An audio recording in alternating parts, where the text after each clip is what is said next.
오늘 행복과 기쁨, 즐거움과 명예, 즐거움과 영예 이 제목으로 은혜를 나누고자 합니다. 우리 은혜를 나누기 전에 옆에 계신 분들과 이렇게 인사했으면 좋겠네요. 똑바로 보시면서 우리는 승리자입니다. 이렇게 인사합니다. 우리는 승리자입니다. 네. 승리하는 여인들, 여성 전사들께서 오랜만에 오셨네요. 감사합니다. 자, 첫 번째 우리는 뒤바뀐 권력 지형도를 볼 수 있습니다. 어떤 말이 나오냐면 하만에게 거둔 그 인장 반지를 빼어 모르드게에게 내어주었습니다 라고 얘기합니다. 제가 반지를 하나 꼈으면 좋겠는데 반지가 없네요. 이 반지 끼는 거 저 싫어해요. 몸에 액세서리 하는 거 싫어해서. 반지라는 게 뭐냐면 왕의 인장 반지는 마치 우리나라 그 어세라고 그러나요? 그 왕의 도장이에요. 그래서 그 어인이 찍히면 그건 법적으로 효력을 받는 겁니다. 그런데 왕은 자기가 그것을 직접 찍을 수도 있는데 이 인장 반지를 그 다음 권력자에게 이 모든 일들을 다 관할하기가, 제국의 모든 일들을 다 관할하기가 힘들잖아요. 그러니까 나라의 재발 행정 사무를 보는 오늘날의 국무총리와 같은 그런 인물에게 자기 인장 반지를 내맡기는 것입니다. 그런데 그 인장 반지가 여태까지는 누구에게 있었다? 바로 이스라엘과 유다의 원수인 아말렉 족속의 후손이었던 아각 사람 하만에게 있었다는 거죠. 그러니까 권력이 그에게 있었고 그가 그 도장을, 왕의 도장을 가졌기 때문에 왕은 자기의 모든 권위를 그에게 위임한 거예요.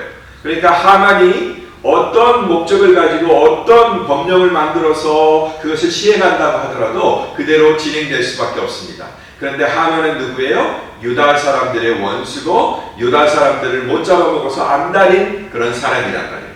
그러니까 그에게 주어진 권력이 유다 사람들을 다 죽이도록 만들었고 이미 그 날짜가 정해져 있었죠. 이제 그 날짜가 째깍째깍 다가오고 있는 그 순간에 하나님께서 하만을 어떻게 하셨어요? 제거하셨다는 말이죠.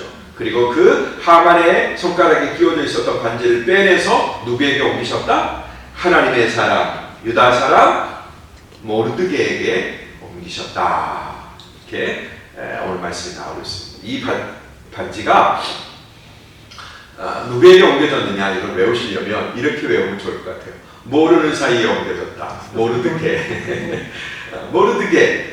저도 모르는 그런 존재에게 모르는 사이에 그 권력이 주어진 거예요. 여러분, 역사의 주권은 이렇게, 주도권은 순식간에 바뀝니다. 우리는 지금 세계 그 국제 정세를 바라보고 있어요. 옛날에는 우리가 한참 잘할 때는 냉전 시대였죠. 그래서 미소가 서로 양립하는 그런 냉전 시대였습니다. 우리 이전의 세대들은 또 세계 2차 세계대전 뭐 이런 엄청난 전쟁의 상황 가운데 살았죠. 그러다가 이제 소련이 해체되고 러시아인이 약해진 다음에 세계는 미국 일변도를 이렇게 가다가 계속 미국이라는 나라가 계속 대장짓을 하니까 뭔가 이렇게 싫어요. 옆에 싫어하는 나라가 생겼죠. 그래서 중국이라는 나라가 급부상하고 그 중국과 미국의 패권 다툼이 일어나고 있는 이런 현장 가운데 우리가 있습니다. 지난 역사를 보아도 이 역사의 주도권은 계속 바뀌는 것을 보게 돼요. 지금은 미국 주도권이 있지만 그 주도권이 위협받고 있죠. 그 다음에 이 미국이 달러 패권을 차지하기 전에는 또 영국의 파운드가 세계 패권을 쥐고 있었죠. 뭐 이렇게 보면 세계 역사는 계속 그 주도권이 옮겨가고 있는 것을 우리는 보게 돼요. 성경에 보아도 마찬가지입니다. 한 사람의 권력이 영원할 것 같지만 그러나 그것은 한자성어로 말하는 것처럼 화무십일홍이다. 화무십일. 꽃이 피어봤자 10일 동안 붉을 뿐이다. 아주 짧은 기간 동안 그것이 피어나 있을 뿐이다. 거죠. 주님은 바로 이 세상의 권력 지형도를 바꾸시는데 어떤 필요에 의해서 바꾸시느냐 따라갑시다. 당신의 백성을 지키시려고. 만약에 주의 백성들을 좋아하지 않는 정권과 싫어하는 그런 권세자들이 임해서 주의 백성들을 다 이 땅에서 없이 하려고 하고 교회를 무너뜨리려고 하고 한다면 그때는 하나님이 나서신다 말이에요. 바로 오늘 에스더 8장이 그것을 그대로 보여주고 있습니다. 이제 하만이 제거가 되었어요. 그 원수 수장이었던, 그 모든 일을 꾸몄던 하만이 제거가 됐습니다. 나무에 매달아서 죽었습니다. 그런데 이제 뭐는 여전히 남아있어요? 하만이 만들었던 악한 법령은 그대로 남아있는 거죠. 그러니까 그 페르시아는 이 법이 지배하는 국가라고 말씀드렸어요. 그러니까 이 법령을 없애버려야, 그 법의 효력을 없애버려야 이제 유대 민족이 안전한 겁니다.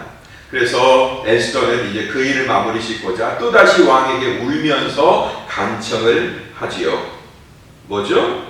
바로 저를 좋게 여기신다면 유다 사람들을 죽이려는 음모로 쓴 칙령을 취소해 주시기를 바랍니다. 이렇게 간청하는 것을 보게 돼요. 자, 그 사람이 누구였냐? 아각 사람 함므다다의 아들 하만이었다. 자, 여기서 우리가 잠깐 멈추어서 이런 비극이, 이런 엄청난 한 민족을 향한 비극이 그냥 한 가문과 가문의 대결도 아니고 한 남자와 하만과 모르드게의 대결도 아니고 그런 대결로 시작했지만 그러나 전 민족에게 확산되어 전 민족의 비극으로 번졌던 이 일이 도대체 어떻게 발생이 됐느냐, 우리가 그 근본을 좀 쫓아가고 왔으면 좋겠습니다. 창세기 36장 16절을 제가 한번 읽어드릴게요. 15절, 16절을 한번 읽어드릴게요.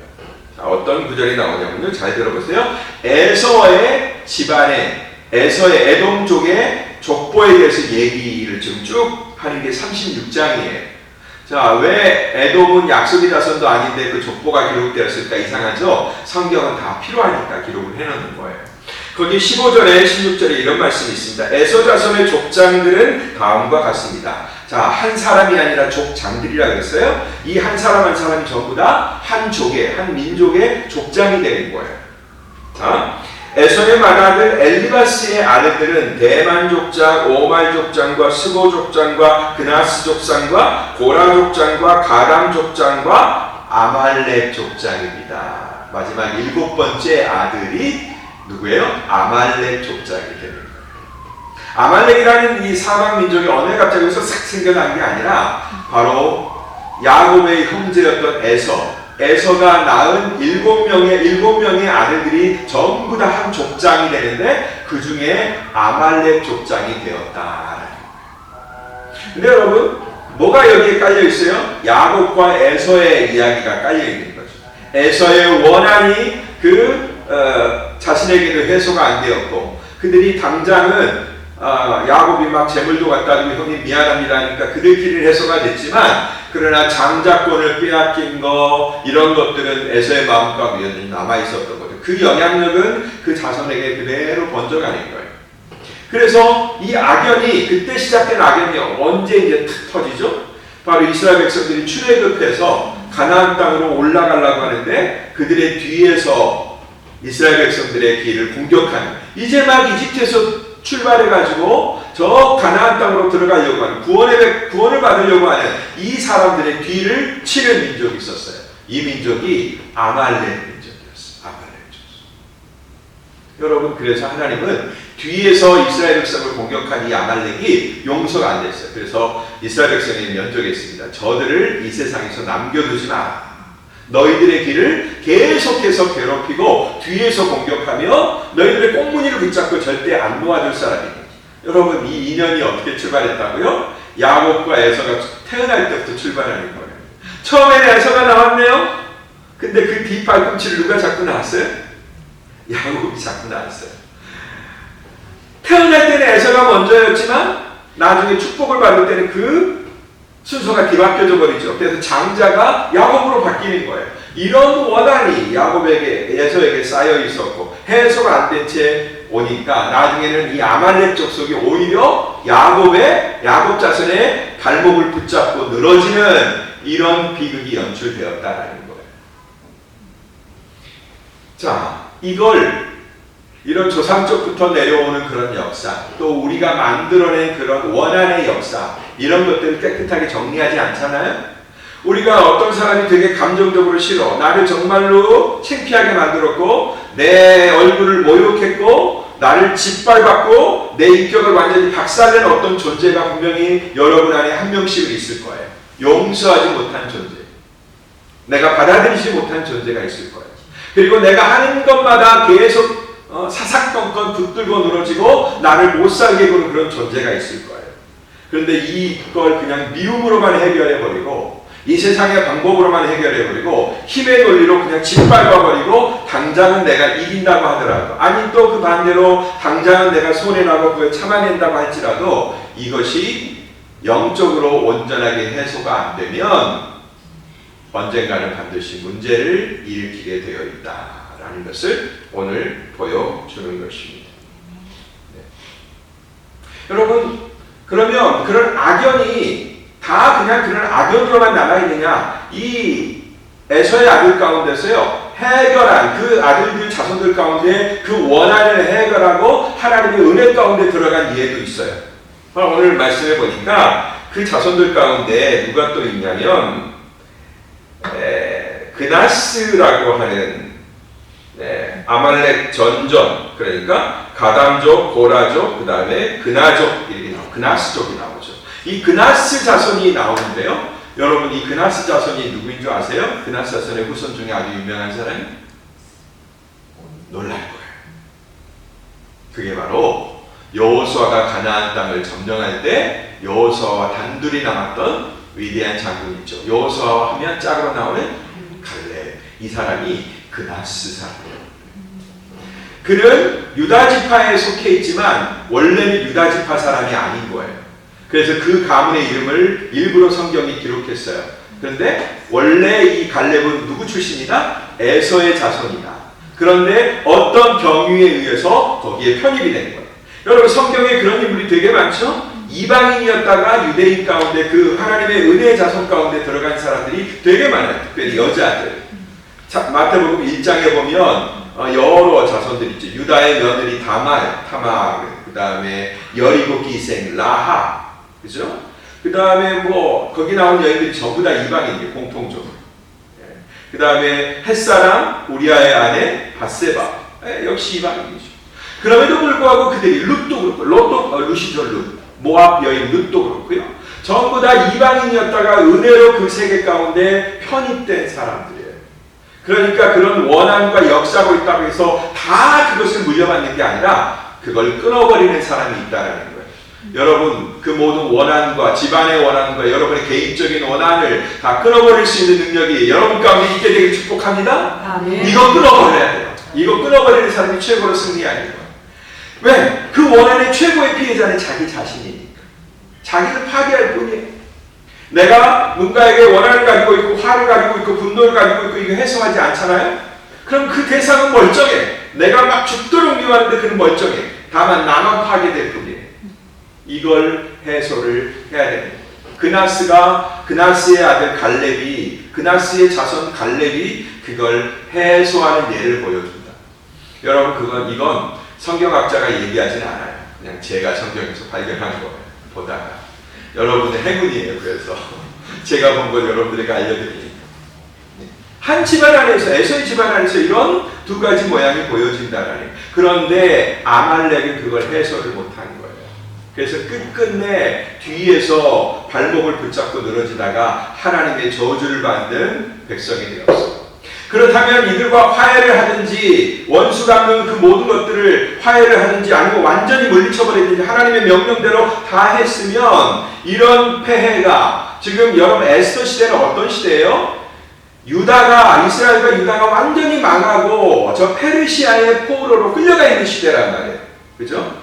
이스라엘의 역사 가운데서 굉장히 후대에 들어가는 시대예요. 그런데 이스라엘이 형성된 때가 언제예요? 출애굽 시대죠. 그리고 여호수아 정복기죠. 그때 여호수아가 전쟁을 했는데 아말렉과 전쟁을 했는데 이때는 경황이 없으니까 다 무찌르지 못했어요.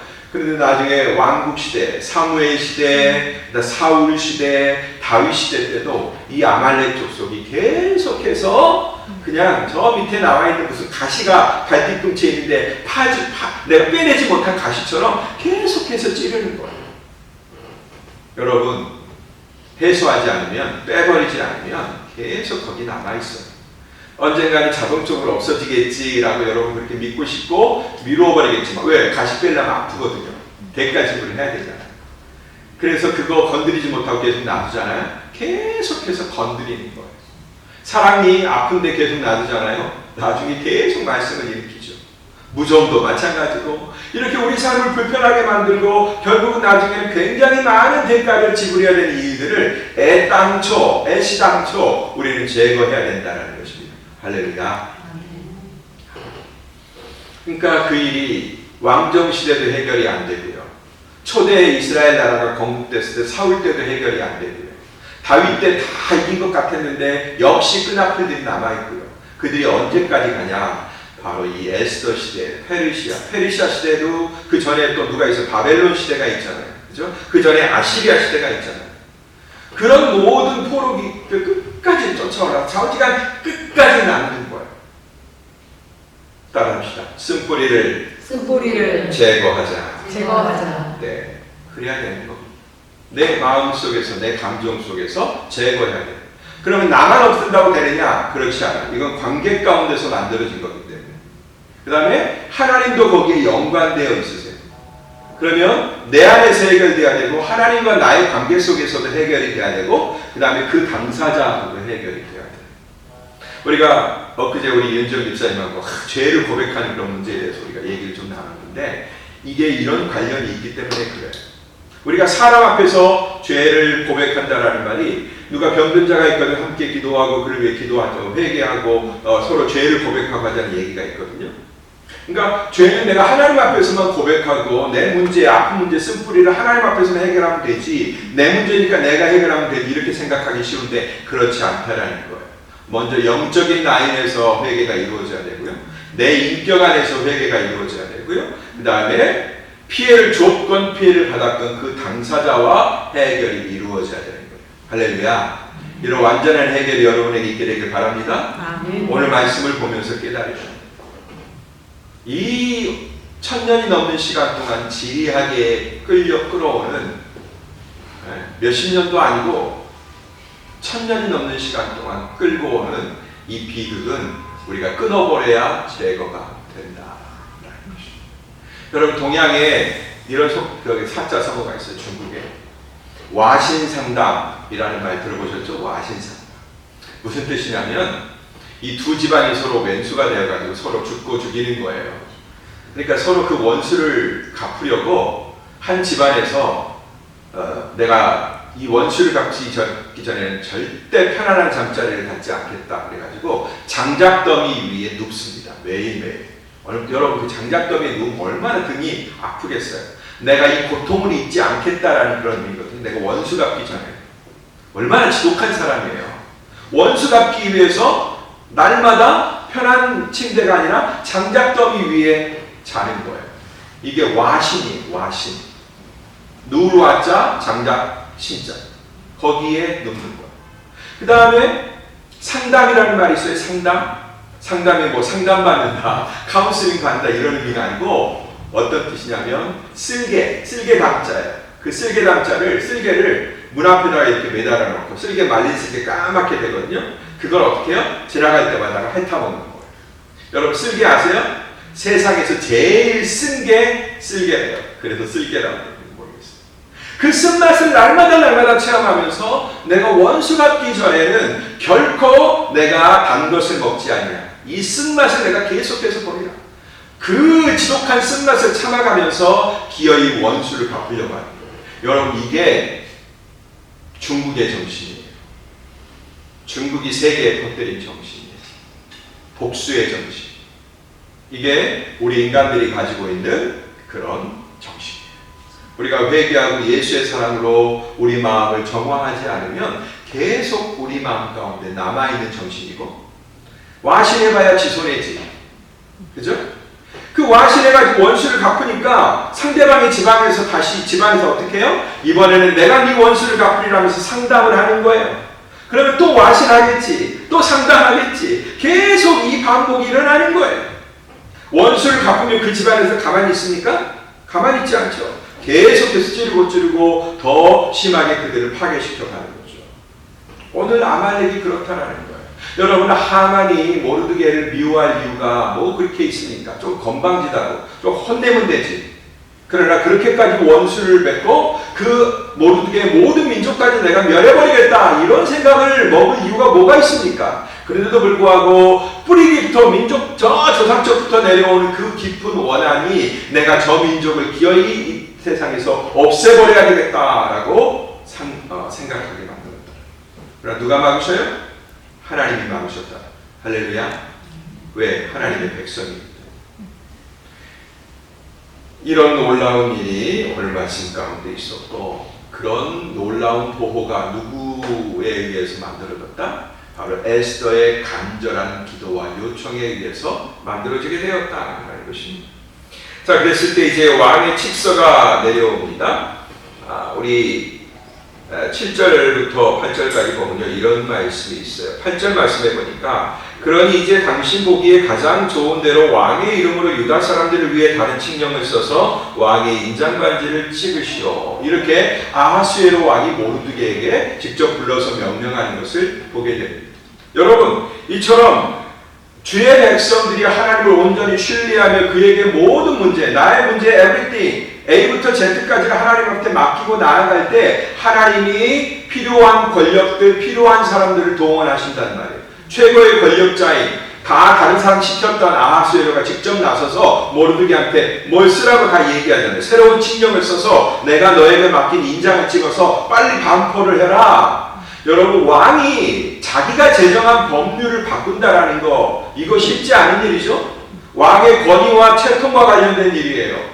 왕의 말을 그래서 신중해야 되고, 한 번 말하면 다시 쓸어남을 수가 없기 때문에 정말로 중요한 거죠. 그런데 그 자기 스스로 자기 손으로 내린 그 결정을 변개할 정도로 아하수에로를 하나님이 바꾸시는 것을 보게 됩니다. 어떻게 할 때?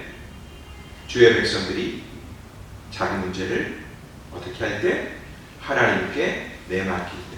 아멘. 아멘. 세상의 권력이 뭐 대단한 것 같죠? 여러분이 도저히 범접할 수 없을 것 같고, 세상의 힘과 여러분이 싸워볼 수 없을 것 같죠? 여러분은 못 싸워요. 맞습니다.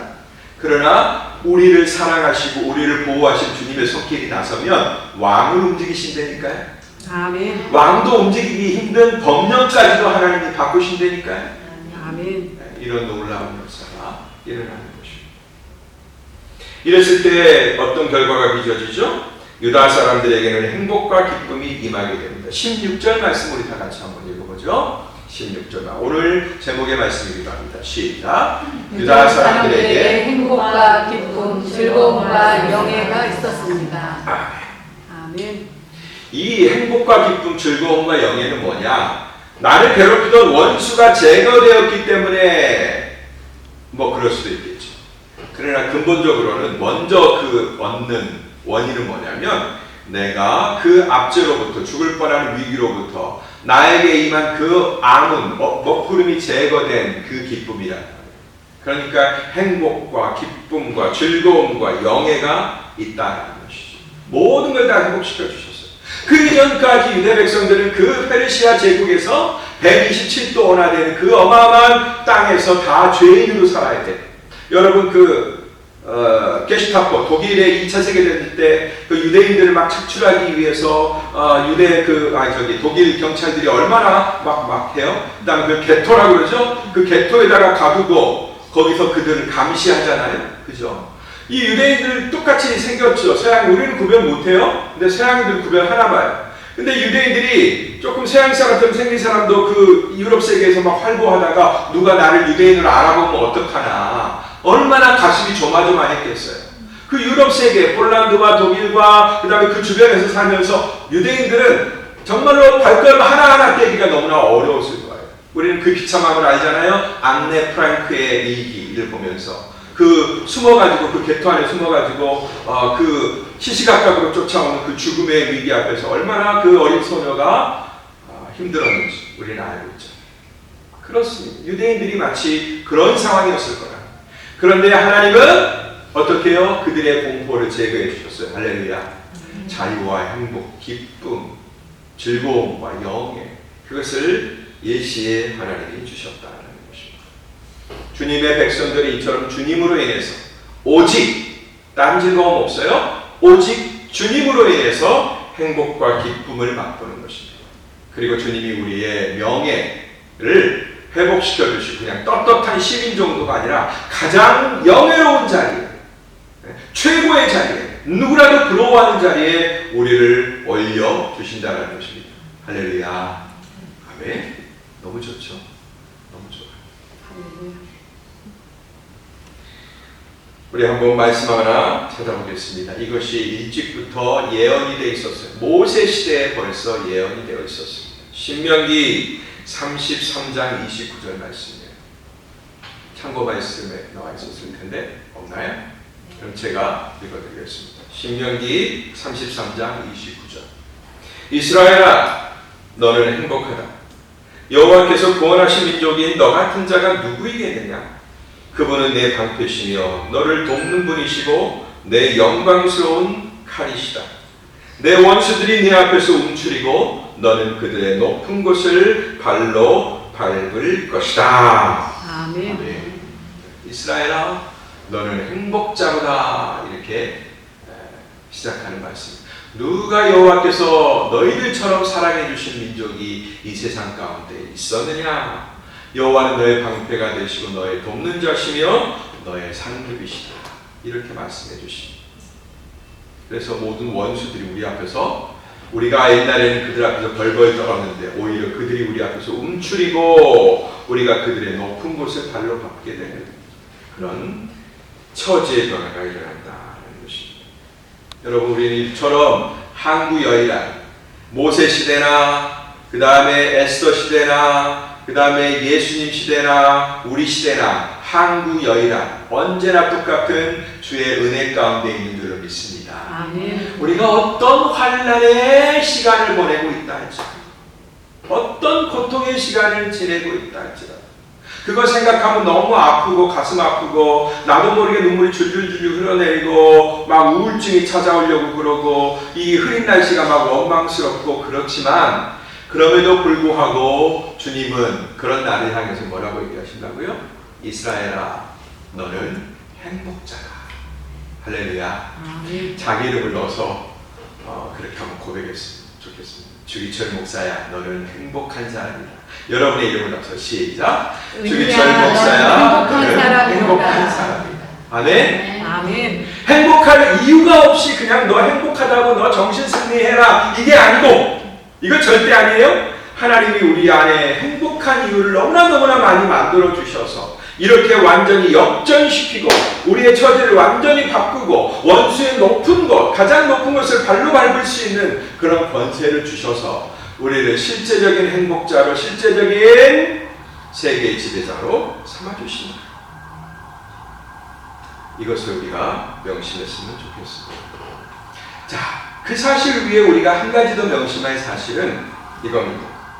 이 모든 하나님의 영예와 행복과 기쁨, 그 다음에 즐거움과 영예, 이게 우리한테 주어지는 것은요, 단지 내가 I'm a Christian 이라고 내가 생활기록부에다가 내 종교란을 그렇게 기록했다고 해서 되지 않는다는 거예요.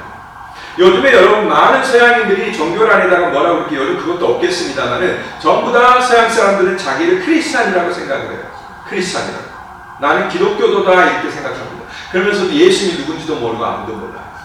그죠? 그냥 자기들 대대로 기독교를 믿어왔으니까 그냥 나는 크리스찬이다 라고 생각하는 거예요.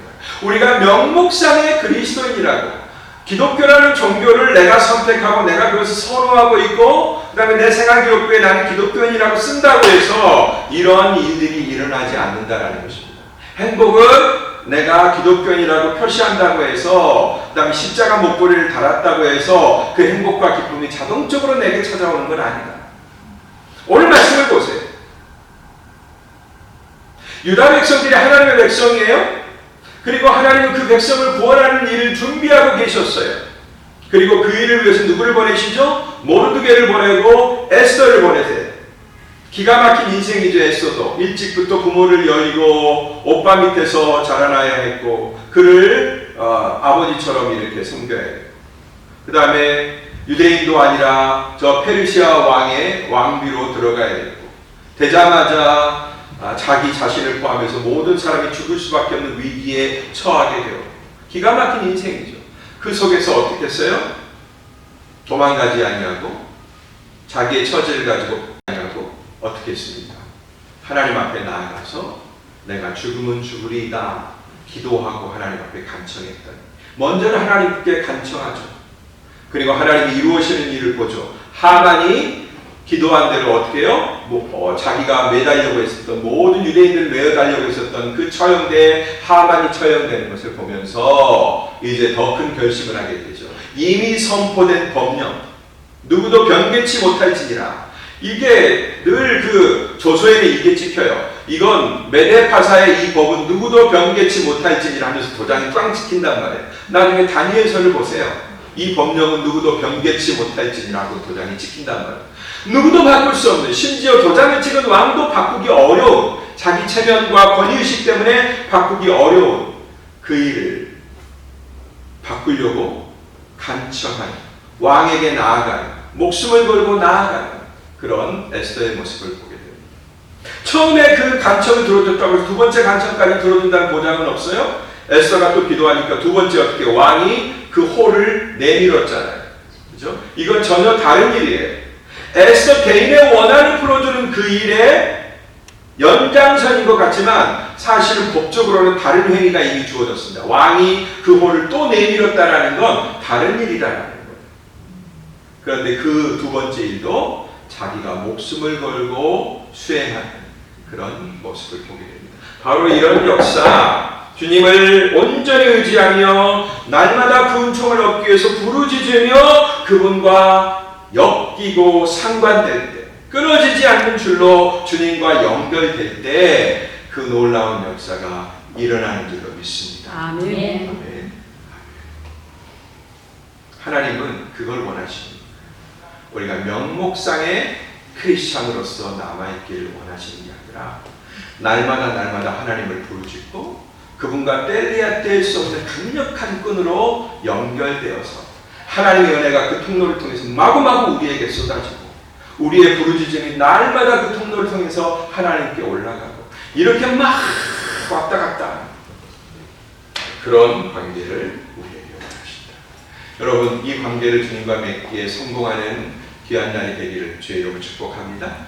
아멘. 아멘. 오늘 그 믿음을 가지고 뜨겁게 또 우리 중보기도 계속 하실 수 있게 되길 바랍니다. 기도하겠습니다.